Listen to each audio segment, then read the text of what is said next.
uMemulo is a traditional Zulu coming of age ceremony for a woman, like a 21st birthday celebration in Western culture.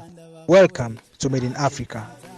Remember to subscribe so that you don't miss any of African videos.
Kabi ngiyanthanda